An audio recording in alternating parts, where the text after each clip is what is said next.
on the Analog Circle podcast. PlayStation had their State of Play event, and my oh my, do I have some thoughts about that. We get new information about a feature in Star Wars Outlaws that could have a big impact on the story and replayability.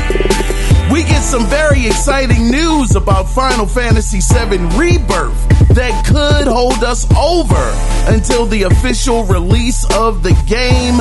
And Microsoft had their second quarter earnings call. And let's just say the numbers are staggering.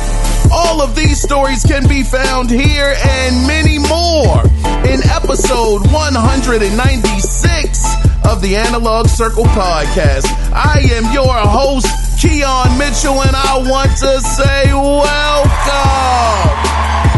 Welcome to the show. Oh my goodness, I tell y'all, I've been in recovery. Oh, I've been in recovery for the whole week. Having the Ravens fall short. I mean, very, very short of making it to the Super Bowl. It has taken me literally 7 days to get over that, but we are back. Now, guys, if you do want to be a part of listener feedback, I know some of y'all probably looking at your phone or looking at your stereo in your car and saying, this dude, come on. He says this every week. But I'm telling you, I'm going to get to it, man. If you do want to be a part of the conversation, you can do it 2 different ways. You can either call in at 443-380-0281 and let your voice be heard, or you can email the show, and the email address is simply the Analog Circle Podcast at gmail.com. So without further ado, guys, I think it is time to get into what we all come here for, and that is the gaming news that went down. So let's go ahead and let's get things started with some promising news. And this story I actually got from Games Radar. So it looks like Prince of Persia: The Sands of Time remake trophy list has appeared on the PlayStation Network. Now, the list was spotted by someone in the Prince of Persia community on the Reset Era forums. Now, this game was originally supposed to have had a release in January of 2021, but it was delayed. So hopefully this is a positive sign that the game is nearing completion. We will have to see. I was really looking forward to this. Playing the Crown Prince, I think it's called, the latest Prince of Persia. They just released the side scroller. That game is actually a lot of fun. I've really, really enjoyed it. But I was a big fan of Prince of Persia: Sands of Time. That was definitely one of my favorite games of, I think that was the 360 era, PS3 era. So I would love to see this actually happen and come out very soon. But only time will tell, because it has been a pretty big delay on this. You're talking about almost a 3-year delay. It was supposed to release in 2021. It's 2024. So hopefully now things are finally getting to the point where they will be able to release this. And usually when you do get a trophy list, usually when that is shown or someone finds it, it does mean the game is trailing somewhere. Sometimes, not all the time, but sometimes that does mean that the game is going to be trailing very, very soon once that list actually gets, exposed or leaked or whoever finds it. So hopefully, this is something that will be happening. And, speaking of delays, this just occurred to me as well. Ubisoft also delayed Skull and Bones, which that was actually debuted back in 2017. But that game is finally releasing after what 7 years of development, 7+ years of development. That game is finally releasing this month. But not only that, it will have an open beta starting on February 8th, and that's going to run from the 8th to the 11th. Now, the beta will be available on the Epic Games Store, PlayStation 5, Xbox Series X and S, and the Ubisoft Store. Now, the game will also feature crossplay and cross progression, which is really, really dope. Now, you can also reach a cap level of tier 6. I don't know how much of a tier that is, how high that is. I'm taking it that's probably not a high tier, especially if it's going to carry over. It's just enough to get you, I guess, to get invested into the game. But yeah, it's going to be a tier 6 cap off, in the demo, or not the demo, but the beta. And, like I said, the game, well, I didn't say this, but the game will retail for $60 for the base game and $90 for the premium edition. And with that edition, you will be able to access the game 3 days early. You'll get 2 extra missions, a digital art book, soundtrack, and a premium battle pass. So finally, looks like Skull and Bones is going to happen. I was always more interested in Skull and Bones than Sea of Thieves. Sea of Thieves looked too cartoony. Wasn't really my, I couldn't get over the graphics, brother. Them graphics just was not, they were not doing it for me. So I was always leaning towards Skull and Bones, because of the presentation. And, hopefully with this long of a delay, the game will actually come out and be very, very good. But let's go ahead and get into the next story, which I also got this story as well from, Games Radar. Let's talk about more rumored Nintendo Switch news. Rumor has it is something that only I know. So according to Omidia analysts, Hiroshi Hayase, he believes the Switch 2 will have an 8-inch LCD screen, which would make it the biggest handheld on the market, including both the ROG Ally, which screen is at 7 inches, and the Steam Deck OLED model, which is at 7.4 inches for the screen. Now, again, this is just a rumor, so take this with a mustard seed of truth. Now, Hiroshi analyst, he specializes in the display market. In case you were wondering, well, what kind of credibility does this guy have? This is what he does. The display market is his job. That's what he actually analyzes and breaks down and tries to see where things are going in the future. So if this is an 8-inch LCD screen, I know some people were like, a LCD? Why would Nintendo go backwards? I'm taking it is because of cost. We know that Nintendo, they're going to try to make the cheapest product as possible. If they could go back to Atari graphics, I can almost guarantee you they would and be able to get away with it. You doggone right they would do it. So I'm taking it, it's a cost thing, but also the rumors have been saying that this console or hybrid is supposed to be $400.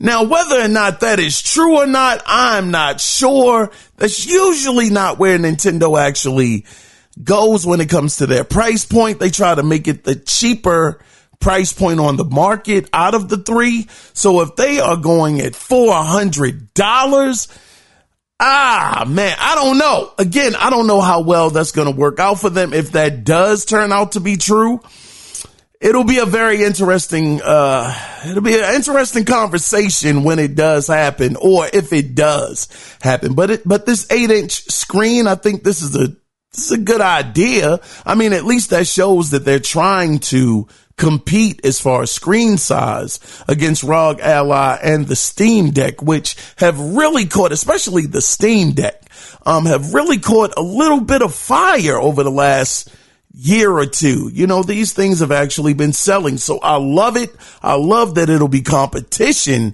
for Nintendo. And we know that Nintendo has had handheld competition forever. We can go back to the TurboGrafx 16 handheld. We can go back to the Game Gear.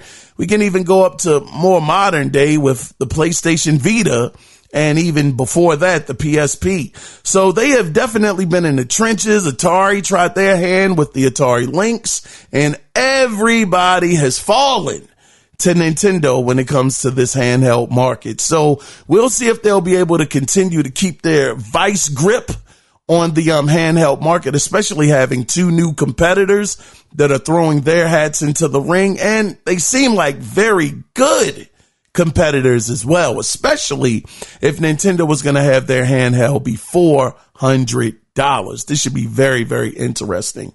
And speaking of handhelds, I didn't write this down, but it was a story that I did see a little earlier this week where it's supposed to be another PlayStation Portable. Or is it PlayStation Portable? Yeah, another like Vita or PSP, another handheld. An official PlayStation handheld is supposed to be being worked on. That is something. Now, I think that's a great idea, especially my problem with that PlayStation Portable, that new one that they just brought out with the big screen and all. You can't put hardware on it manually. You can't have it on the hardware itself, like save it onto the device. It has to be streamed, or it has to be that streaming stuff. I'm not all for that. So if you can make a way or make a handheld where you can actually have the games on the handheld itself, be able to access them with no internet connection, and things not depending solely on how good an internet connection is going to be in order to play your games, I'm all for that. Make sure that you can put the games on the hardware manually. So we'll see if that ends up being true. I don't know if it will be, but look, I'm sure Sony, they see what's going on in the market. They see that, again, ROG Ally, Steam Deck, is out there, and they're actually putting up some decent numbers, to my knowledge, on the market. And I'm sure they're probably saying, well, shucks, we need to do the same thing, especially since they're talking about their games are going to be going mobile as well. So that would definitely work out in their favor if they were to do that. Now, again, this is rumors. Sony has not officially announced anything yet, but the word is this is at least 2 years away, at least. So they're in like the very early stages of this. And speaking of that as well, this was another story I didn't write down. It's just coming back to my mind a little bit. Y'all know my memory is terrible, so this isn't going to be verbatim, but I did also hear another very interesting story about Microsoft, where it was a report that came out that their next gen console may be slightly delayed because they aren't necessarily going with AMD. At least they were in the talks. They were like conversating, not with just AMD, but somebody else as well for a chipset or some kind of manufacturing. So it's not a full blown conclusion that they're going to go with AMD, which is very interesting. It's this company. I wish I wrote it down now, but I can't remember all of the specific details. But for the first time, it's a possibility that, well, not the first time, because I think the original Xbox actually was, that graphic card was by NVIDIA, if I'm not mistaken. But since the 360 on down the line, they've been running with AMD. So if they were to go with another manufacturer, and it also came out that it had to do with cost. Everything is cost based. $3 trillion. Anyway, we'll get to them in a minute, but they're saying it could be cheaper. They could get a better price on these chips or whatever may have you. Now, granted, I don't know how good these chipsets are going to be. I don't know how this company actually ranks when you compare them to AMD. I mean, AMD has been holding these guys down for like, good grief, like I said, since the 360 for at least Microsoft. So for them to actually go out and try to get with another chip manufacturer, man, I do not know. I don't know. This is this Microsoft that we are seeing today, this not Microsoft necessarily, but this Xbox that we are seeing today becomes more and more foreign as the days and months go on, but we will get to them in just a few minutes. But let's go ahead and let's move into another story that I actually did write down that I actually got from Kotaku. So this is in quick news. So if you're a huge Last of Us Part 2 fan like myself, Grounded 2, which is, of course, a documentary about the making of The Last of Us Part 2, launched on YouTube February 2nd. Of course, it's already available right now. But if you did buy The Last of Us Part 2 remastered, you will also get new skins for Ellie and Abby to use during the campaign and No Return. I actually looked at this documentary on Saturday, actually Friday, on my way in from Buffalo. I was up in Buffalo, New York. I had saw that it had just released. I saw it in the news that it actually came out. Started listening, not so much looking at it, but listening to it on the way down. And man, these guys really went through the ringer.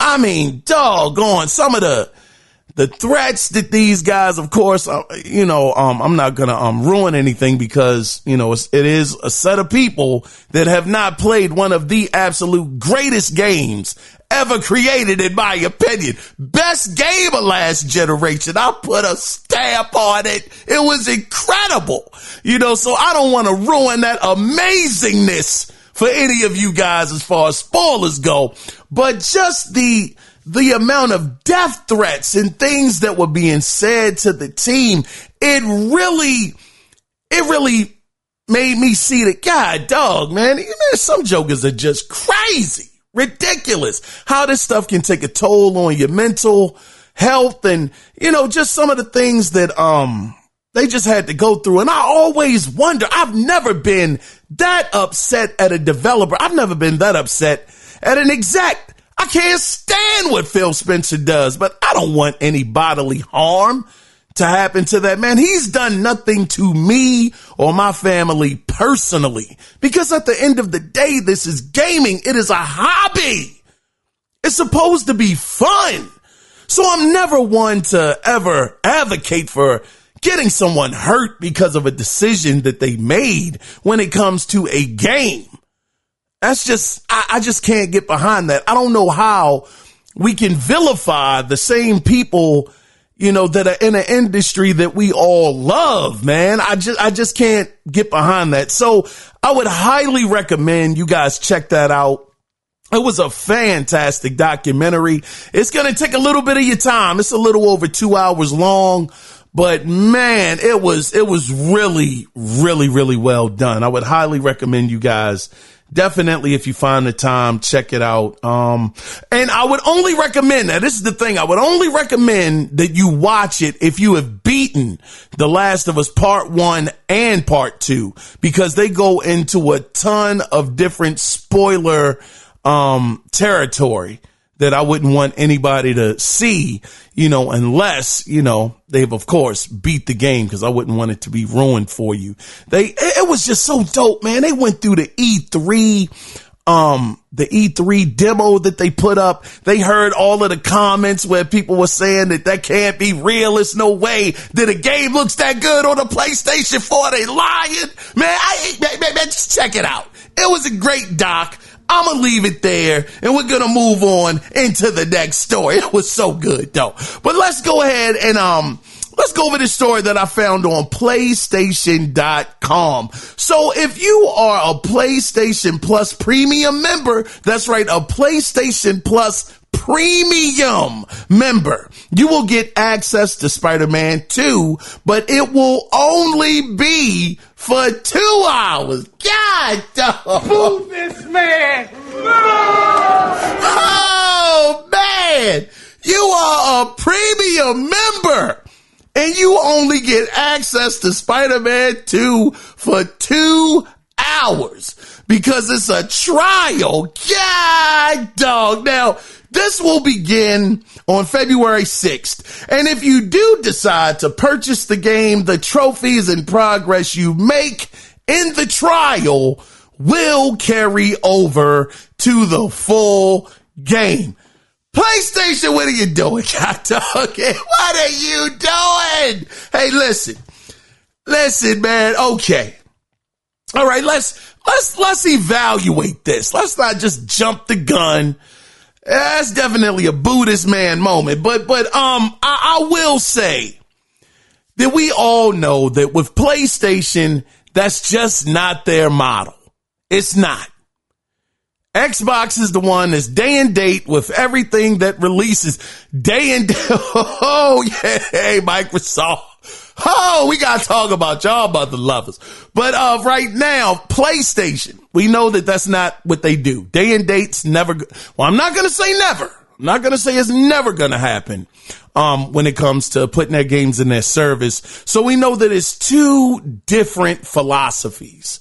So for them, having this premium membership, they feel like, hey, we give you 2 hours of a trial for Spider-Man 2. That pays for the extra. I mean, that justifies the extra money that you've paid for this tier of this service. I don't know about that, man. I'm a little leery about that being enough, because from what I've heard, man, man, let's, you know what? Bump it. Let's look it up, man. Hold on. We're going to look it up in real time and see what the world is going on. Hold on. Let's see how much it costs, because I'm not in the loop on everything. Told you my memory is terrible. All right, let's see. How much is PlayStation Plus Premium? All right. Oh, God. Oh, this thing costs $159.99 for 12 months. Dog. Okay. And let's just see. How much is PlayStation Plus? So $80. God, dog. Oh, yeah. That's a lot. That's a lot of money, man. That's a pretty big increase from 160 for the premium, and 160 for the premium and $80. God, dog. So that's double. That's double the price. See, I don't have any of these services. I just don't. It doesn't appeal to me. I'd rather own the games, rather buy them flat out. Yeah, I mean, I got a big enough backlog anyway, but that's a big ask. I mean, they could have at least possibly put it in there for a month or so to let people play it, you know, outside of this 2 hours. I mean, the only thing I can say, and man, I'm gonna tell y'all, this is gonna come off biased as I don't know what. I don't know what better way to say it. I want to be as honest with y'all as possible, but I gotta say this, man. If this is the model that they are choosing to continue to go with, at least for the early on foreseeable future, then I'm actually not mad at it. I'm not mad at it for one, because I'm not a member, so I'm not personally invested into it. The other thing is the quality of these guys' games, man. The quality is top tier. It's top tier, man. And you gotta pay for it. You gotta pay for it. Hey, listen to this, man. Okay. Like I said, I'm jaded. I know I'm jaded a little bit. I know I am. I know it. But I just finished God of War Ragnarok. God of War Ragnarok. That had to be the greatest game I have played this generation. I'm not lying to you. God of War Ragnarok. Oh, man. Oh, my gosh, man. That game right there. The quality of game that is. I started Valhalla. I've been playing that. Man, listen. If this is what it takes to continue to get those kinds of experiences. If this is the path that Sony has to walk to make sure that they can deliver a game like God of War, Ragnarok, a game like Last of Us Part 2, I haven't played it yet, but I have it up there. It's on the docket to play one of these days. But Spider-Man 2, if they continue to put that kind of quality out and this is the only way they can do it, then I can't be mad at that. I can't. I just can't be upset. I mean, Ragnarok, that game, I think I clocked in like 42 hours into that game before I beat it. 42 amazing hours of storytelling, fantastic gameplay, character development. The story was incredible. The voice acting was immaculate. Absolutely incredible. So if that's what it takes in order, like I said, to get these kinds of gaming experiences, hey man, do what you got to do, Sony. Do what you got to do. And as a matter of fact, if this shows now, I don't know if this is arrogance or what may have you, but them actually saying, look, we're going to put Spider-Man 2 into the service for 2 hours for you to try it out. And once you try it out, of course, they didn't say this, but I'm thinking, you know, they must think that, hey, after they try it out, it's going to be so good that they're going to want to buy the complete game. Now, listen, I've already bought it. OK, I got Spider-Man 2. Well, I didn't buy it. I can't say that I bought it. Shout out to the wife. She bought it for me. Shout out to you. I greatly appreciate it, babe. Appreciate it. She bought it for me. So I'm definitely going to get to that and after Ratchet and Clank as well. I started playing Ratchet and Clank, and I know I'm all over the place right now. I know it. I'm trying to get my parents in. Bear with me. But I was playing Ratchet and Clank as well. That game is so doggone good. God, dog. This is the first time, oh man, that I have played several games on a console and they haven't missed. Man, listen, I will go down the list of the exclusives. Kena Bridge of Spirits. I know that's not first party, but it was an exclusive. Amazing. Horizon Forbidden West. Incredible. I mean, I put like almost 60 hours into that game. Then you got, God of War Ragnarok, another sensational game, and Spider-Man Miles Morales. God, dog. And then you got Ratchet and Clank. I haven't beat that yet, but those other 4, I beat those. But now I'm on Ratchet and Clank, which is a 5th one. They could be 5 for 5. As far as I'm concerned, with high marks. So doggone, if they got to continue to put their games out there and sell them for $70 to give me this quality, doggone, man, listen, sold. I'm done. I'm good, man. I understand that some people, they want to talk about, but that's not the same as Game Pass and all. Man, listen, brother. Look, this ain't a shot. I'm going to get an Xbox Series X. They did their thing. But when you think about Hellblade 2, pardon me, brothers, this is not any hate or anything like that. But that game is going to be 8 hours long. 8 hours. As opposed to even Miles Morales, which is a smaller title on the PlayStation 5, I still put like 14 hours into that game. Almost 15. Let's say 14. I think I'm capping a little bit with the 15, but 14 hours into that game.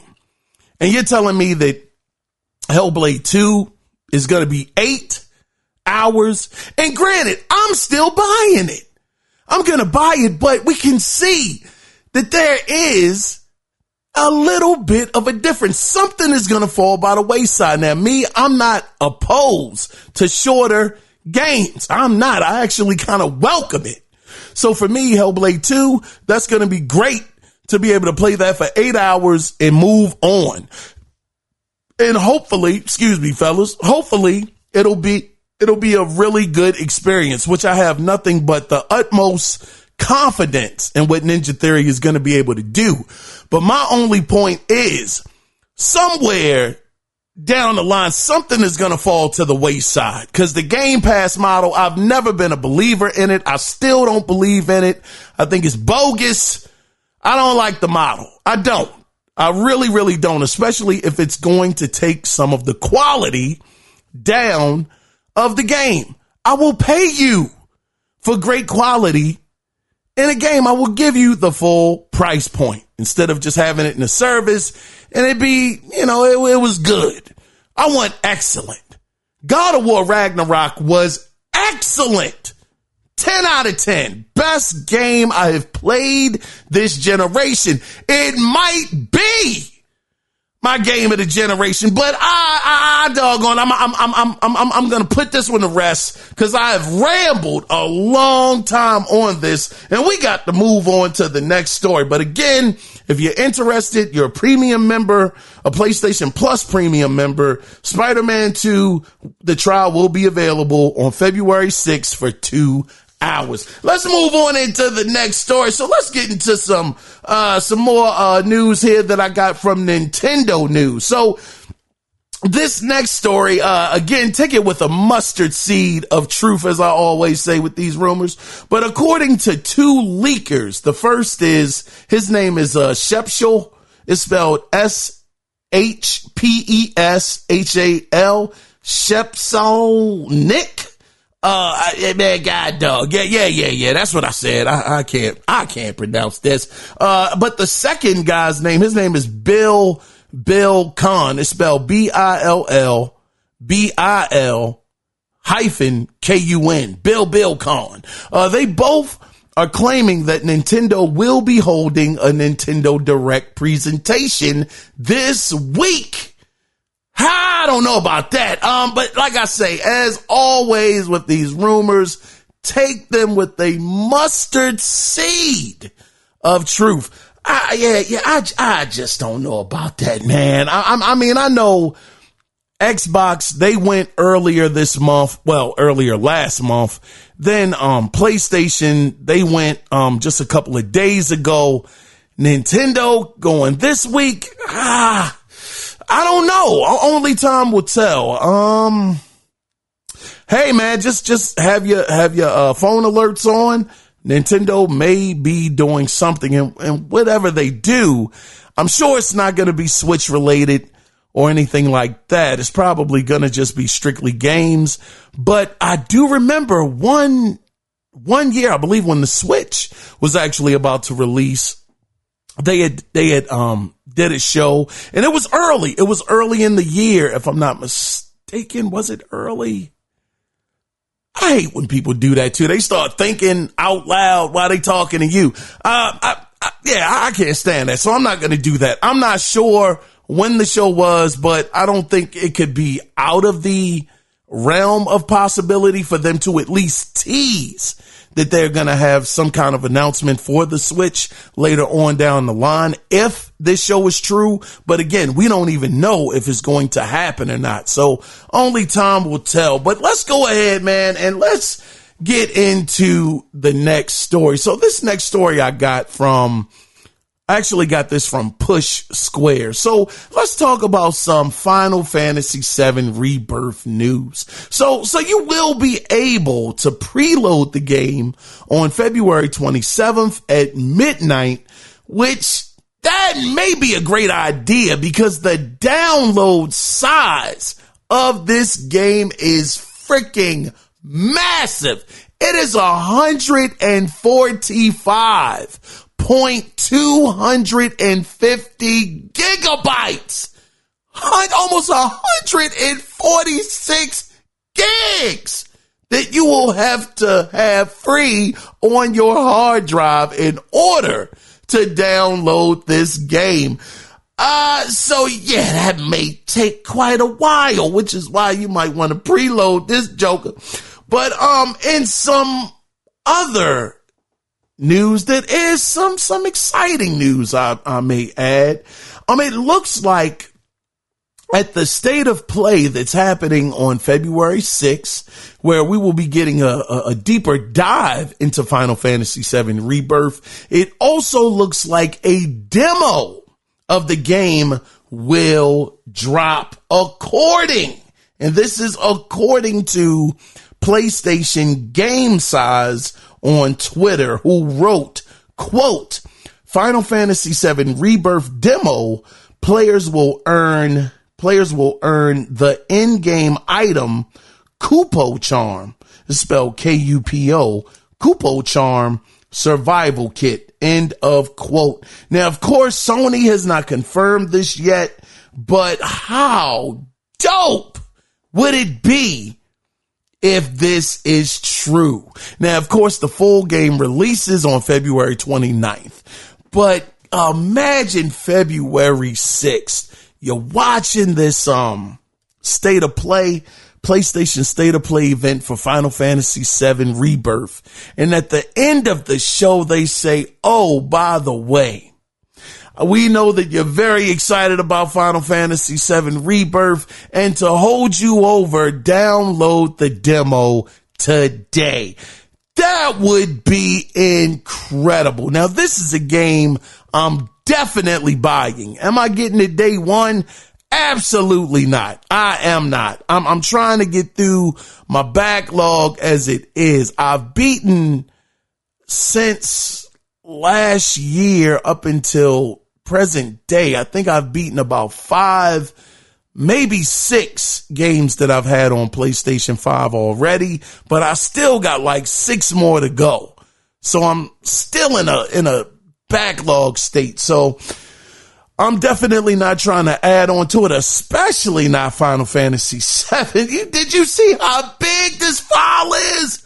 146 gigabytes almost. I ain't got that kind of hard drive space, and I don't feel like deleting off the games I got. So this is gonna definitely be something I'm gonna wait for. Now if they had that demo available, if they got that demo up for Final Fantasy VII Rebirth, oh, y'all know I'm definitely downloading that ASAP.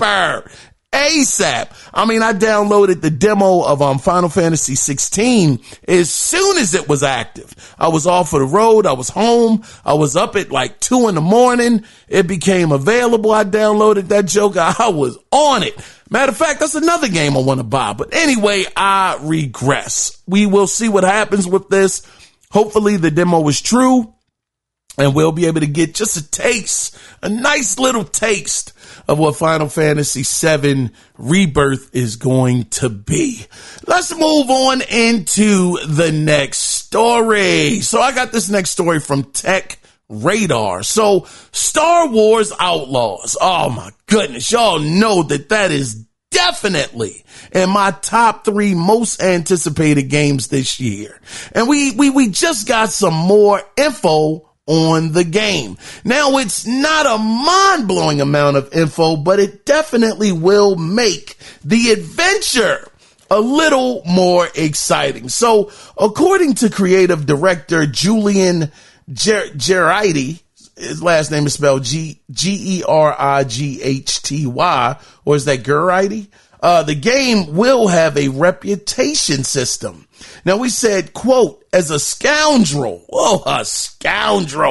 you live and die by your reputation, meaning that Kay will have to navigate the underworld and its various crime syndicates, making choices that will impact her reputation, her experience, and her support throughout the game. End of quote. Now, Julian gave an example of this by saying, if you have a good reputation, it could lead to, quote, some of the most lucrative opportunities, end of quote. But if you have a bad one, you will be, quote, facing a syndicate's wrath as they hunt her down, end of quote. So with this reputation system being in place, it gets me excited. about how the story could play out and how many different outcomes and scenarios could happen along the way, depending on who you cross and who you stay loyal to. It makes me think of that scene where you go in there, you talk to the officer, she's trying to shake you down for some money. You say, no, I'm not giving you the money. And you walk out of the place and then all of a sudden you got a bounty on you. It makes me wonder what would have happened if you paid her the money, and we know she was crooked as a politician. We know she was crooked trying to ask you for the extra money. But what if you just said, look, just take the money. We'll work on it. We'll see what we can do. Later on down the line, maybe I scratch your back, you scratch my back. I use your resources, you use mine. It just gets me so excited about what these different outcomes could be. And then actually traveling planet to planet. I mean, could you imagine? Listen, and look, I might be going a little too far off of the deep end on this, but I'm just thinking about something like Red Dead Redemption. It didn't matter. If once you got into that town, man, if you had a bounty and you didn't pay it, they were on you. They were on your six the whole time until you paid that bounty. Now, I'm thinking we have these new consoles. They're more powerful, more capable. Could it be a situation where once you get on that planet and then all of a sudden they know you're there, they find out, man, get her. And we know that this thing is going through space. Will you have them actually following you while you are trying to get back into space, trying to get off world or off the planet? Will they chase you into space? And you got to have a dog fight with these guys out in the doggone open space out there with your ship and everything like that. It just really gets me that much more excited. It makes my imagination start running, wondering what are the possibilities gonna be with this system in place. I just want to know how the story is going to play out. I mean, that gameplay already looked great. Those graphics look sensational. Just the fact that having this element in the game to go on top of all of the other things that we've seen really just makes me want this game to come out today, because that is definitely a game that I'm gonna have to drop everything for. That and I rarely do that. Once I start a game, I'd rather finish it first, then move on to the next one. But that one, I have to play that immediately, because right now as it stands, I've just been going through my backlog game by game by game. I got Ratchet and Clank when I got my PlayStation 5. That was the first game I purchased, and I'm just getting around to it in January. I got the PlayStation 5 in March of last year. So it took me almost 10 months to get to Ratchet and Clank. Even though I had it day one, but playing Spider-Man, Miles, all of the other games I told y'all that I played. So, this is one that I just can't wait for. I just hope that they don't let me down. Ubisoft, I know y'all got a little bit of a reputation with your graphics, brothers. You know, I mean, what was it? Not Sleeping Dogs. Was it Sleeping Dogs? Might have been. That demo that y'all had at E3 that did cut it, Chief. That was just lies. But we'll see what happens with this. But let's go ahead, man, and let's get into the next story. Now, of course, I gotta talk about that PlayStation State of Play. Oh, man, oh, man. State of Play. God, oh, man. Let me tell you something, brothers. I'm not going to even come up here and just hold my score to the end. I gave that show a 9 out of 10. That show was phenomenal. Now I'm going to go down the list. You had Death Stranding 2. That game looked unreal. Even though it ain't for me, it is not my kind of game. I told y'all I bought Death Stranding, and I said, Kojima has lost it. That brother ain't got it no more. He ain't got it. I don't know what's going on with this game. I don't know how to navigate the world. I don't know what the baby is doing. I can't understand this thing. Graphically, though, it was beautiful. But seeing this game, God dog, man, I'd be lying if I didn't say I was thoroughly impressed by Kojima's presentation. That joker pulled out that guitar, start riffing on it, electricity start coming out of it. I said, God dog, this is absolutely incredible. Man, them T-flops on the PlayStation 5 is flopping, brother. Them T-flops is flopping in a good way. So we had that show up to the show. Helldivers, that game, and then of course, y'all know I'm not a multiplayer type of gamer. It's just not for me. But even I had to say, dag, man, this game actually looks good. And especially, I know it's going to be DLC later on down the line, but you being able to get inside of mechs, that just looks so promising, man. It looks really good. As soon as I saw the mechs, you know where my mind went to. It went to, of course, Titanfall. Went right to Titanfall. I'm like, dog, EA, what are y'all doing with that IP? Y'all need to bring that back out. But yeah, that game looked really good graphically. It looked great, man. When you were shooting and you can see the blood getting on his helmet, I was like, oh shucks, this is pretty impressive, man. So that looked really good. Then they had Rise of Ronin. Now, wait a minute. Now, Rise of Ronin now. Oh, but that one right there, I said, man, I'm not feeling this one too much. Graphics were that ain't no Ghost of Tsushima right there, brothers. Not even close. Ghost of Tsushima is the only reference point at this moment, that I have for that genre in this current day of gaming. I'm not talking about back in the day with Tenchu and all of that stuff. Even though I will say, that's actually one thing about Rise of Ronin that it gave me Tenchu vibes with that zip line hook, jumping onto the roofs and things of that nature. For me, it would have to come down to gameplay with Rise of Ronin, which gameplay is the most important thing. I mean, you can have a game that looks graphically beautiful, but if that gameplay is terrible, then it's not worth a hill of beans.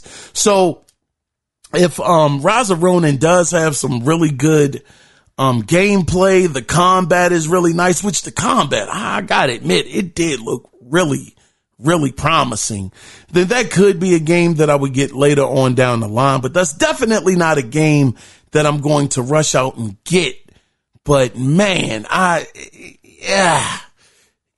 bad, but just not what I'm used to seeing when it comes to PlayStation 5. But let me see what else. They also had they showed off some VR stuff as well. They had what was it called? Metro Awakening, if I'm not mistaken. That looked really good.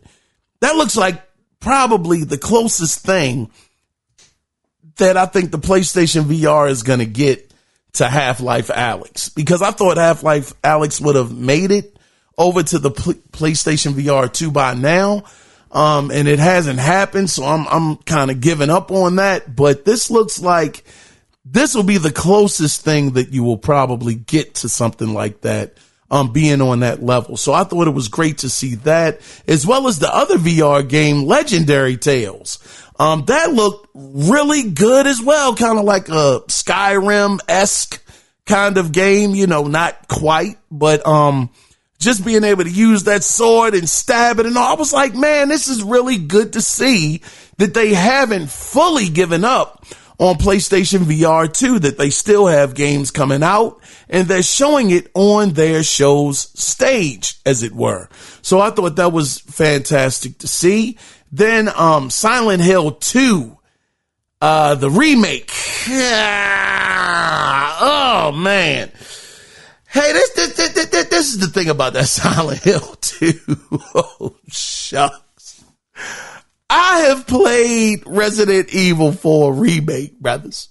And we know that Bloober Team is no Capcom, man. Bloober Team can't even come close to the production of what Capcom has been able to do with Resident Evil 4 Remake. It is absolutely incredible. I mean, looking at Silent Hill 2 and comparing it to Resident Evil 4 Remake, it's not even close, if you ask me. But I do know that there is a fan base for Silent Hill 2.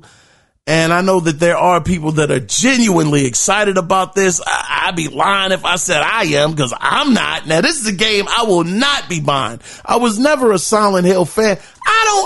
Man, shucks. Hold on, man. I don't know. When did people start becoming Silent Hill fans like this? All of a sudden, PlayStation says they're getting the exclusive of Silent Hill, and all of these people all of a sudden coming out the woodwork. I love Silent Hill. Silent Hill 2 was my favorite. That was my favorite franchise. I loved it way more than Resident Evil. And what the world is this? Where were y'all? All of these years have gone by. Resident Evil has continued to go up. Now, granted, Resident Evil has had some ups and downs in its journey. I mean, Resident Evil 5 and 6, anybody? Oh, wait. But I'm just saying, I don't understand what happened with all of these so-called Silent Hill fans when, Silent Hill was like on a decline for years. And all of a sudden, it's an exclusive. Yes, that was my favorite. Y'all jokers lying. Y'all lying. Especially with Bloober Team being behind it. Come on, man. God damn. Come on, man. Bloober Team, the same people that made that exclusive for the Xbox Series X in its launch window. I can't even remember the darn name of the game. But you were playing two different perspectives. One was light, one was dark. It was a hard game. Them jokers crapped all on that game. Said it was terrible.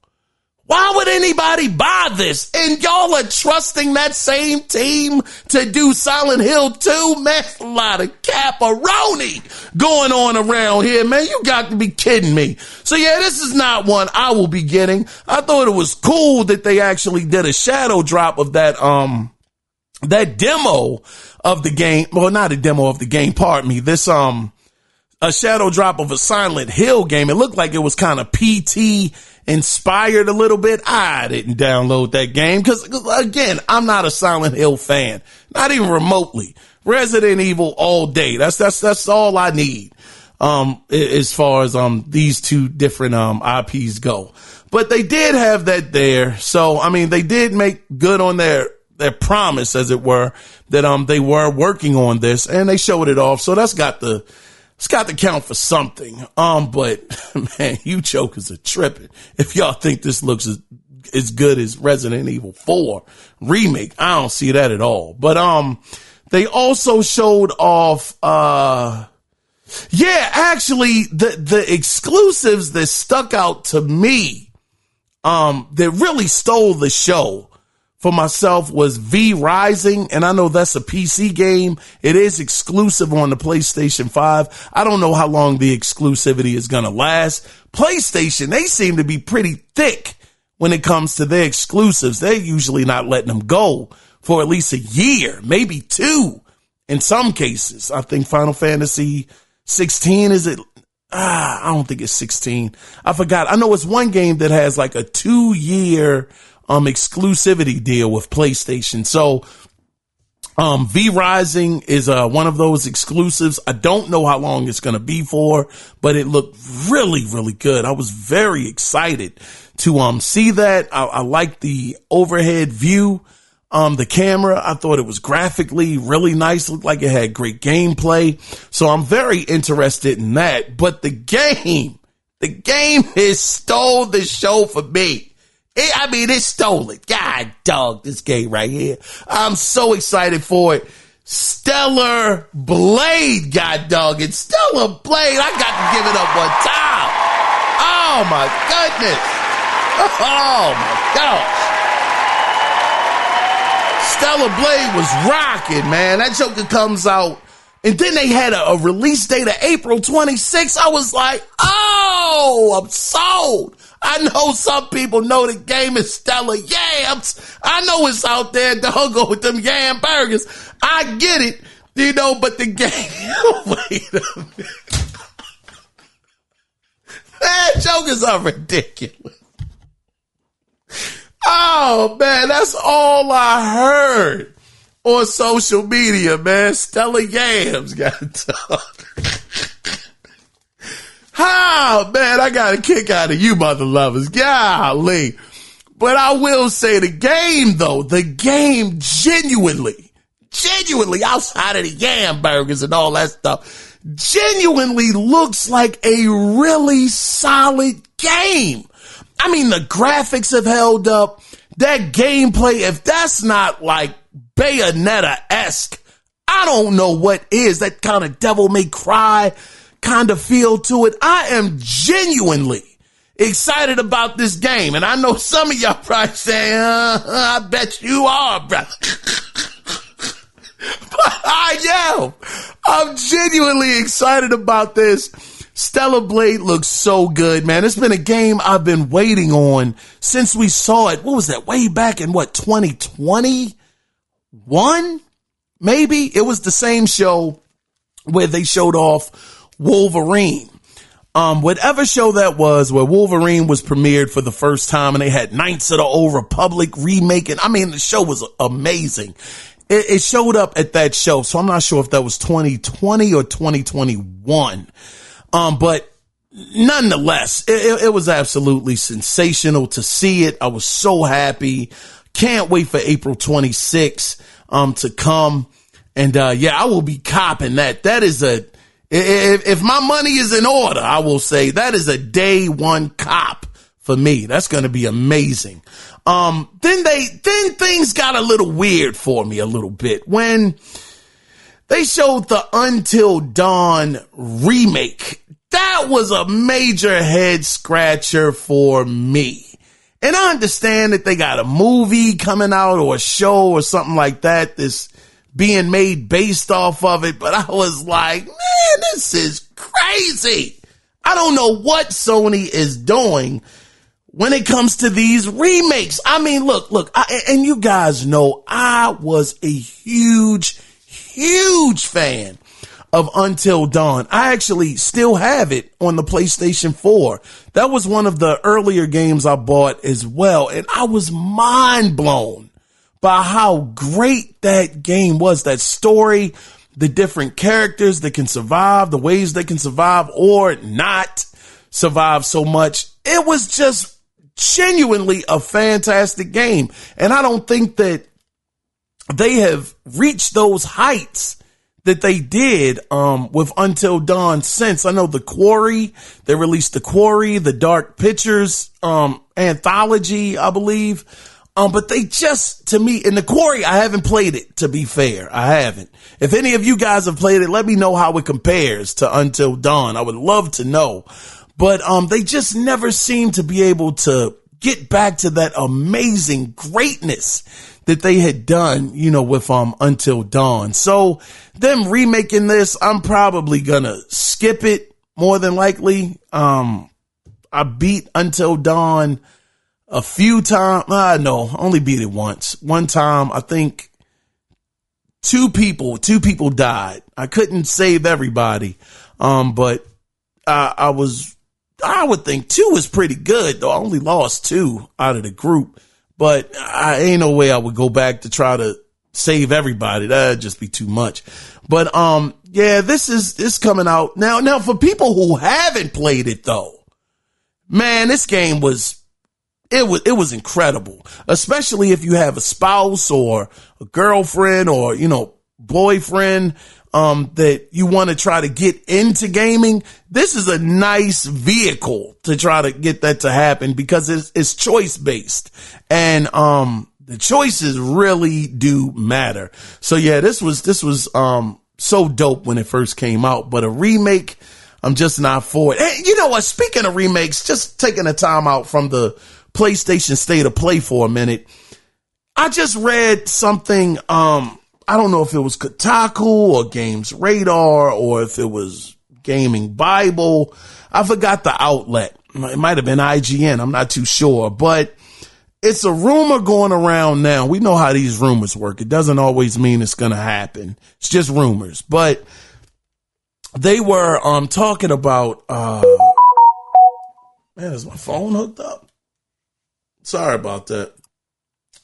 They were, talking about that Nathan Drake is supposed to be getting a remake. The first one, Uncharted is supposed to be getting a remake. I'm like, all right, Sony, hey, listen, if this is true, stop it already. Just stop it. I don't, man, but then again, I don't know. That's Uncharted, man. That's Uncharted. God dog it. No, don't do it. Don't do it.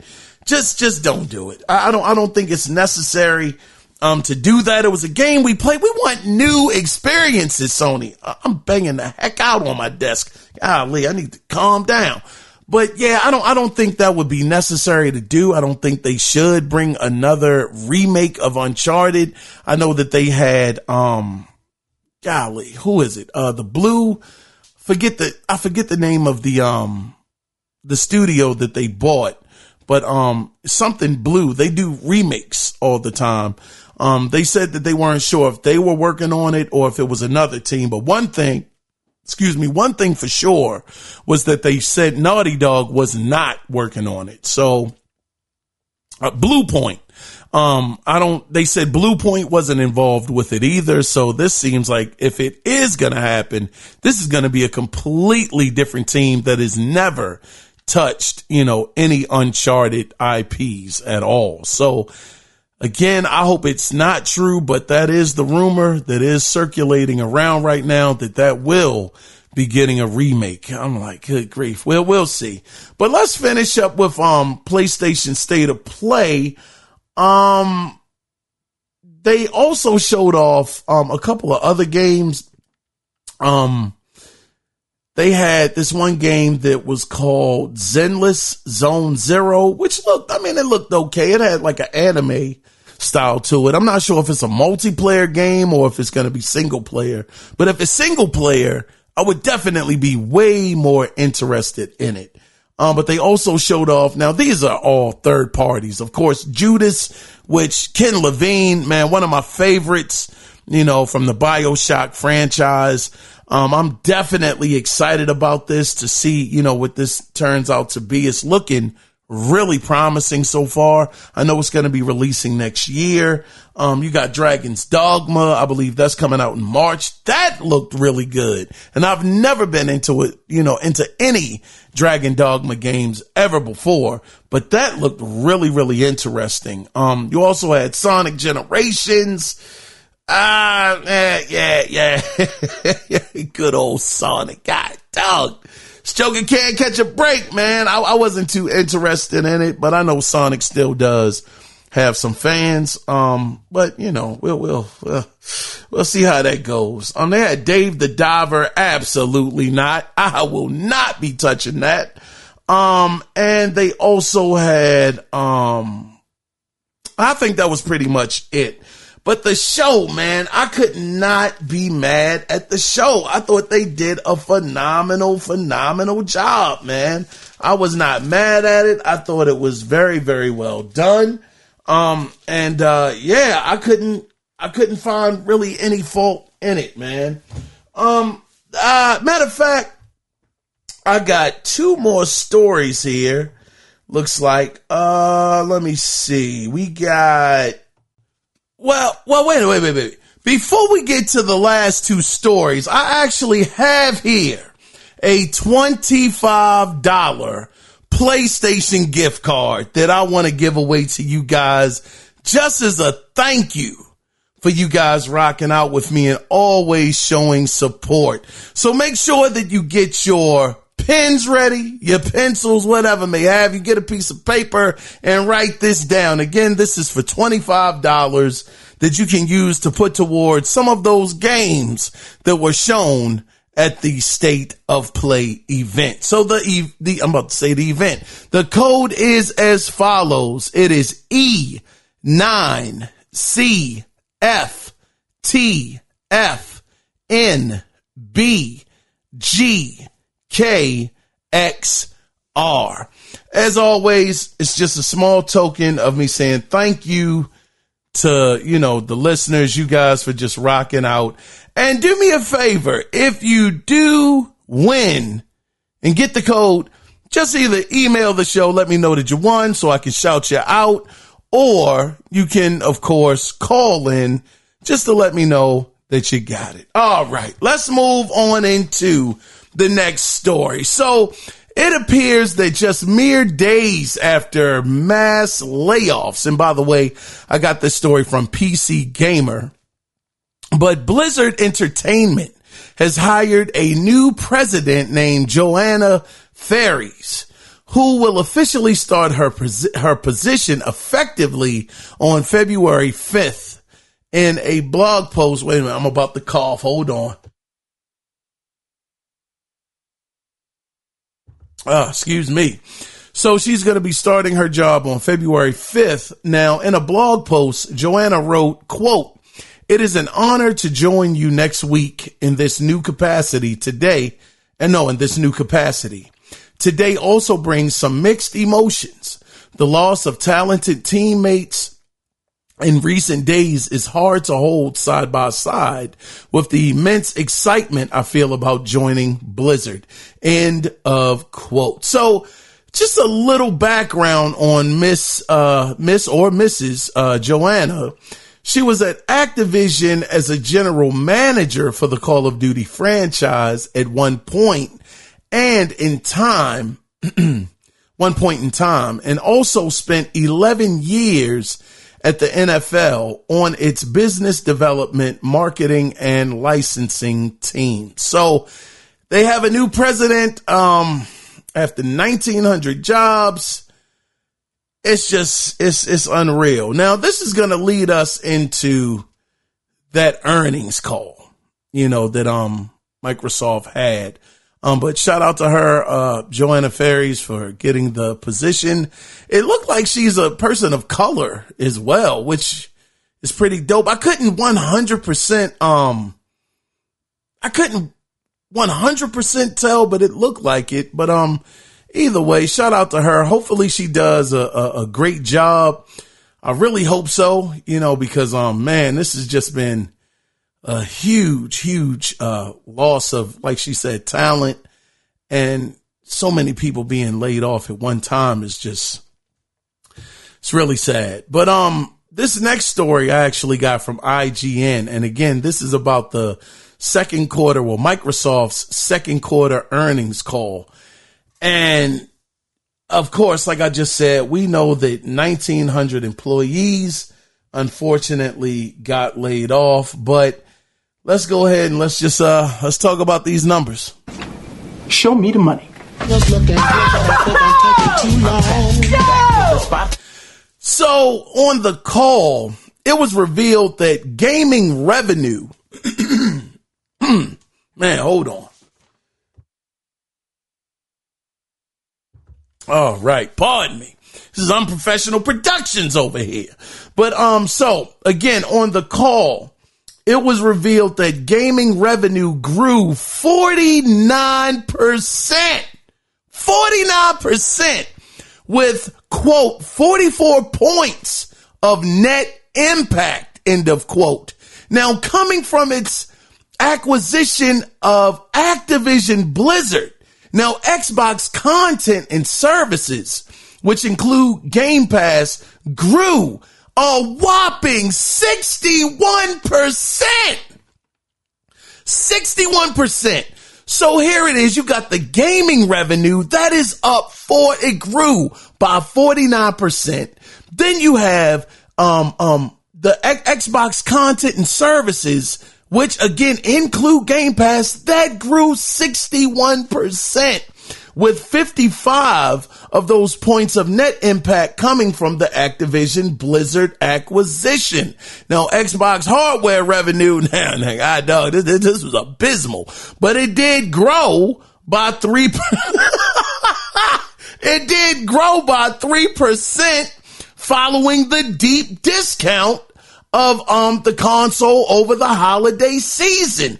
But this is where the numbers are just stupid. Overall, Microsoft made $62 billion in revenue, which is an increase of 18%, driven by Office and their cloud business. But one interesting stat is the overall impact of the Activision acquisition is worth about $2 billion, allowing gaming to surpass Windows as Microsoft's third largest business. But yet they just released 1,900 people.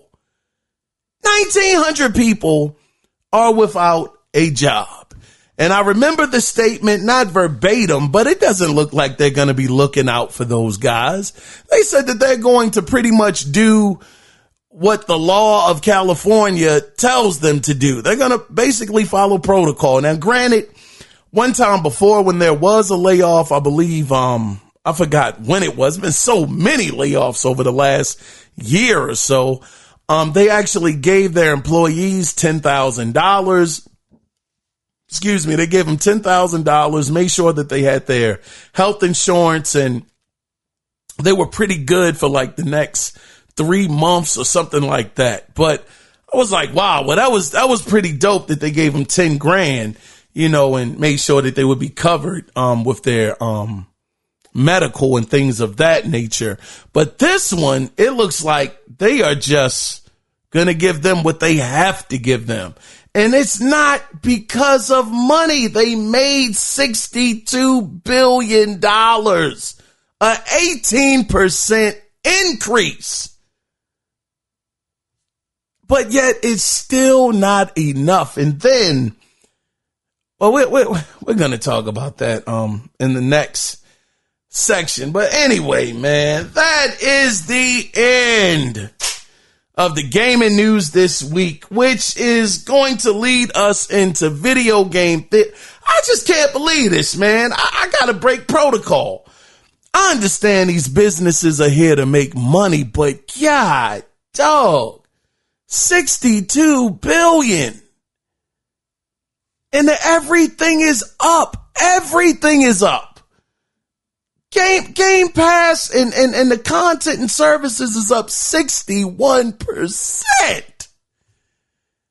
But yet there's still, anyway, I don't want to keep rambling. I'm getting super long in the tooth with this episode. So we're going to circle back to them because we're definitely going to have to go over something with Microsoft. And I know you guys saw the question, but we'll get into it in the next section of the podcast officially. But for now, we're going to take a look back at a classic in my eyes. We're going to go back to August 14th, 2012.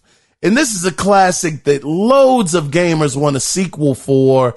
And I am, of course, talking about Sleeping Dogs. And we're going to tune into a shootout in a nightclub when things start falling apart with the crew. So we will be back after this week's Video Game Theater. Stay tuned, guys.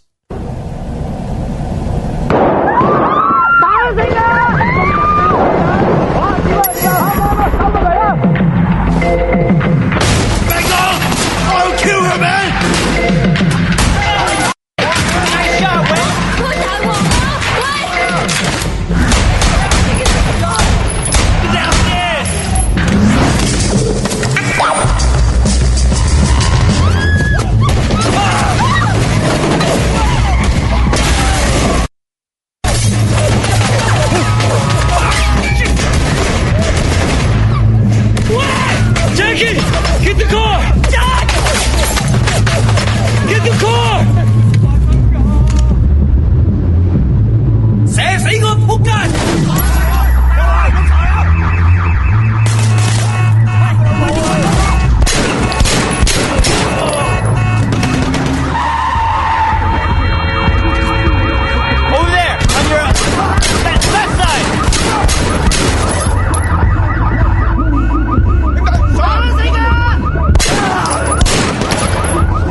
Sleeping dogs.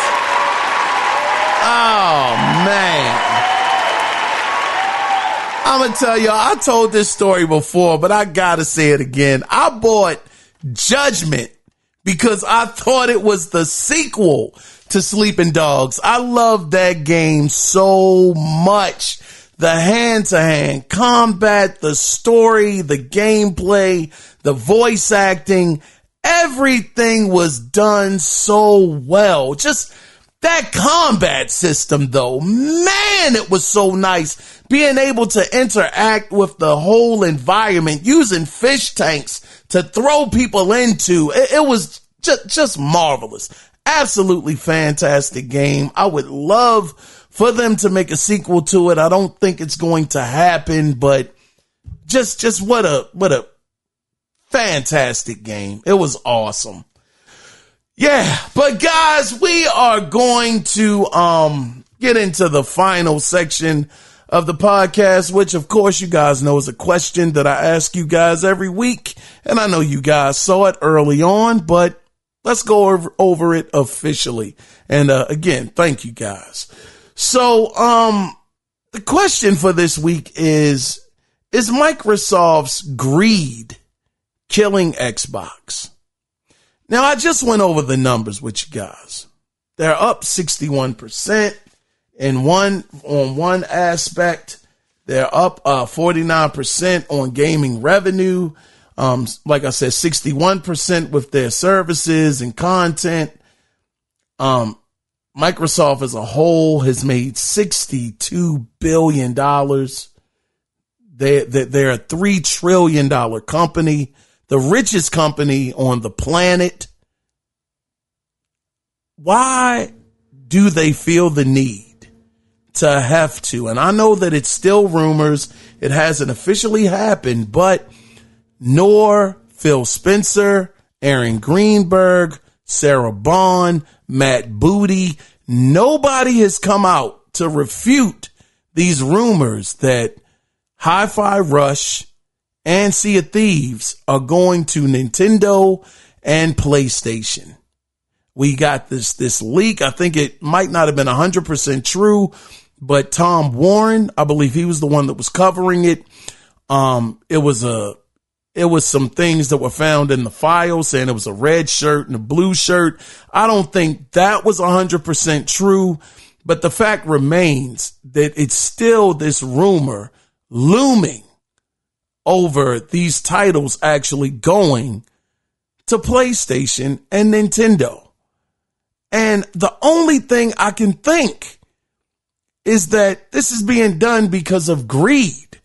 I mean, I understand, again, a business has to function as a business. You have to do what's right for the business. But looking at these numbers, looking at how much money they've made, especially the percentages going up as high as they have as a result of getting ABK, why do you have to put these other titles on these other platforms? Because to me, it's deeper than just them doing this. This is going to set the worst precedent ever for them. They're already telling people you don't have to buy the console. Play where you want to play. You want to play on your TV? Play on your TV. You can play on your PC. You can play on your tablet. You can play on your phone. Now they're going to say you can play on another console? The doggone competition? I mean, where does it stop? And then you got some of these Xbox guys saying, well, this is good. This is good. Your console is going to be gone. If this keeps up, what will be the need for a console? You can say, well, Game Pass will be around, but who's going to care? I mean, well, granted, now, wait a minute. Now, I gotta kind of back up a little bit on that. 61%. That's a huge jump, I will admit. But, what I will say is, if the console is struggling, like I said, the console, it's not moving. It's up 3%. And that was because of the price cut that it got during the holiday season. 3%. And that's here in the States. We went over the other numbers in other countries. It's down like 50-something% across seas. So nobody is checking for the console as it is already. And it's only because Microsoft is telling you not to. You don't have to. You don't need the Xbox console. And I knew this was going to be a problem when they start bringing games to PC day and date. 2016, Quantum Break. I will never forget it. I said, this is going to be a major problem. This is the beginning of the end. And I said last generation, and this is not a I told you so moment, because I wasn't the only one saying it. I was in agreement with the other people that were also saying that this generation was going to be worse than last generation. And so far, it has been just that. It has been worse. The Xbox Series X and S is selling worse than the Xbox One, which was abysmal when it first started. And the messed up thing about it was the better console at launch. It had the games, the better games by a long shot when it first released. But then, of course, PlayStation, they start gaining momentum and it was a wrap. So I'm sitting here baffled, wondering, why do they need to do this? Why do you need to put your games on the other rival platforms? It's just going to diminish your platform more and more and more. They keep taking and taking and taking from the Xbox platform over and over again, so much so yet again, here we are this year where PC has a game that the console doesn't have. And you can say it's a PC centric game and all that. I don't care. That doesn't matter to me. If we're all in the same ecosystem, he is I and I am him, or whatever the heck you want to call it. You know, this console is PC, PC is console. Then make sure you're shipping the same games on both. If you want me to be able to play and choose where I want to play it on console. How about that, Xbox? Brother Phil Spencer, I want to play it on Xbox. Oh, no, you got to wait for that. But yet PC never has to wait. Hold on, man. Didn't Phil Spencer, wait a second. Didn't Phil Spencer say that there were going to be certain games on PC that weren't going to be on Xbox and certain games on Xbox that weren't going to be on PC? I haven't seen that yet. I haven't seen it yet. So, I mean, they are just, to me, they're killing the Xbox brand. The Xbox is not going to be around much longer if this continues to happen. So that is my question for you guys. Is Microsoft's greed killing Xbox? You heard the numbers. You heard how much percentages they're up. It doesn't make sense to put your games on the rival console unless it is strictly about money. It's not about competition. It's not about looking out for your fan base. It's about the dollar bill, y'all. That's what it seems like to me. So that's my question. As always, if you want to chime in on this, you can do it two different ways. Either call in at 443-380. Man, I can't remember the phone number. What is the phone number? Some professional productions all the darn time. 443-380-0281. Call in, or you can email the show, and the email address is theanalogcirclepodcast@gmail.com. I do apologize for going real long this week, guys. That was not my intent. Almost an hour and a half later. That's usually not how we rock out, but it was a lot to cover, man. It was a whole lot to cover. I didn't do a show last week. Had some stuff that happened last week and had to say a little bit of it on this week's show. But as always, I want to thank you guys for being here. Thank you guys so much for the support that you guys always show me and show the show. and spreading the word about the Analog Circle podcast. And if you do want to, feel free to join the Facebook group, the Analog Circle Facebook group. Brother Lawrence Jones, he is always keeping everyone up to date with the different stories and things that are happening in the industry. Shout out to that good brother. I really, really appreciate you. So yeah, definitely join the Facebook group. Feel free. But, with that being said, guys, before we finally tie it up and, wrap it up and put that bow on it, always remember one thing.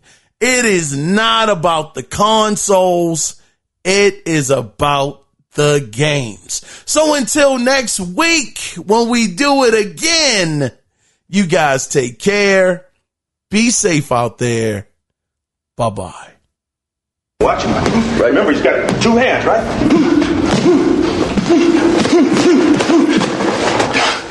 Damn, man, what the hell are you doing? This guy will knock you on your ass. Come on, Rock, it's not a game. You want to live in the hospital for 5 weeks this time? You thought I was tough? This jump will kill you. All right. Come on. Get your head on your shoulders, man. Think about the fight. Clubber Lang's in here. He's trying to hurt you, Rock. He's trying to hurt you. Okay, here he comes. Jab. He's jabbing. He's trying to hurt you. You gotta fight him. You gotta move. Up against the meeting. He's up against the rope. Here's the corner.